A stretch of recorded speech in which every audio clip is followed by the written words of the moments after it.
బ్యాంకులు కూడా ఇక సేవింగ్ అకౌంట్లో చేరాల్సిందే, ఖర్చు తగ్గించుకోవాల్సిందే అంటూ బ్యాంకులు బీమా సంస్థల్ని ఆదేశించింది కేంద్ర సర్కార్.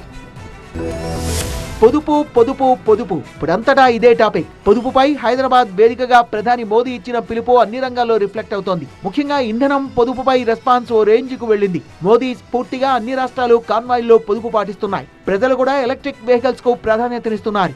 ఖర్చుల్ని తగ్గించుకోవాలంటూ ప్రభుత్వ బ్యాంకులు బీమా సంస్థల్ని కేంద్ర ప్రభుత్వం ఆదేశించింది. తక్షణమే పొదుపు చర్యలు చేపట్టాలని ఆర్థిక సేవల విభాగం సర్క్యులర్ జారీ చేసింది. బ్యాంకులు, బీమా కంపెనీల అధికారులు, ఉద్యోగులు విధిగా ఎలక్ట్రిక్ వాహనాల్ని వాడాలని సూచించింది. ప్రస్తుతం అద్దెకు వాడుతున్న పెట్రోల్, డీజిల్ వాహనాల స్థానంలో వీలైనంత వరకు ఎలక్ట్రిక్ కార్లు ప్రవేశపెట్టాలని ఆదేశించింది.